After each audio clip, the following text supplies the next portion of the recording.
Да гледаш напред, към непознати хоризонти, винаги дава плодове. Но в същото време трябва да умееш да проправяш тази нова бразда, която ще те изведе една крачка пред другите, дори и тя да е трънливата. Битълс пеят своя хит Help, а един фармацевт от югозападна Франция в Тарн отвръща с цикло 3. Силата на растенията е вече факт, както и фармакопея. Революцията Пиер Фабр е вече на ход. Той закупува малка лаборатория за сапуни Клоран. Ерата на дермокозметиката започва. Лондон скъсява мини-жупите, а Брода й поставя мюзикъла Коса.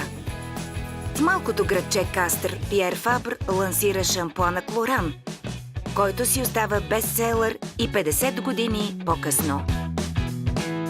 Шампуан Лайка, скоро последван от Невен, звездната съставка в линията Клоран ББ, а след това синя метличина, успокояващото растение на новата почистваща линия, която скоро ще се превърне в незаменима козметична грижа за чувствителни очи. Раждат се ботаническите терапии. През май 68, докато студентите хвърлят павета в подкрепа на човешките права, френският режим посреща загуби. За първи път загубата на коса намира решение в лицето на шампуан с хинин на Клоран, година с двойно историческо значение. Магията на цветята завладява световните музикални звезди, Синатра пее My Way. 69-та година на Швейцария, Клоран стъпва в чужбина, докато Нил Армстронг прави гигантски скок на Луната.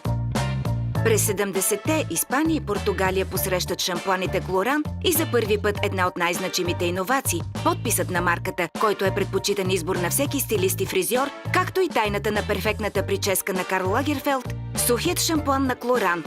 До края на 77-ма продажбите достигат 1 милион бройки.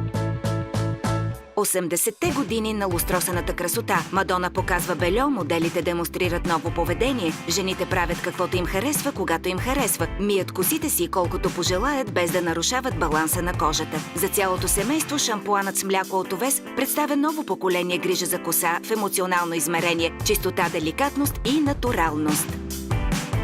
През 94-та Пиер Фабр създава Институтът Клоран, за да допринесе за опазването и правилното използване на растителното наследство.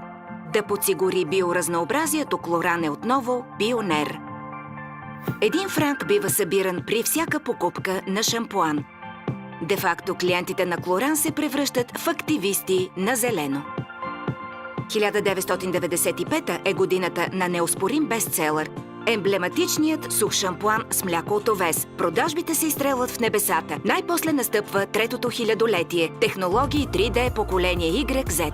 За 40 години някои продукти са се превърнали в класика и в тайни за красота, продавани от майка на дъщеря. Клоран вече е в Австралия и Хонг-Конг, но ритъмът на иновациите не се забавя. През 2001 седрата от Корсика е включена в гамата за честа употреба. През 2002 е ред на Нара да разкрие тайната на боядисаната коса. 2004 се увенчава със световния успех на щедрото масло от манго за суха коса.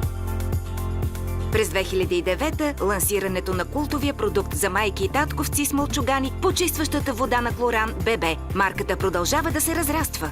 Хаотичен старт на десетилетието, въпреки световния хит Happy на Фарел Уилямс.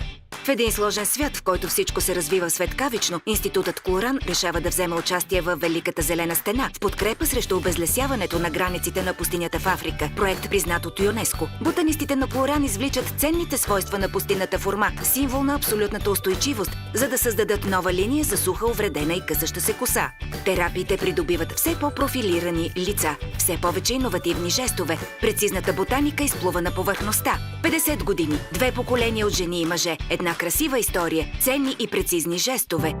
Изключителни, взискателни, вдъхновяващи, вдъхновени. Колкото е по-благородно и съвършено едно нещо, толкова по-късно и по-бавно озрява. Артър Шопенхауер. Цитат, който Клоран днес си присвоява и отправя като едно огромно благодаря към всички жени, които обичат марката през последните 50 години, споделят го и са превърнали Клоран в едно скъпоценно бижу сред марките с френско наследство.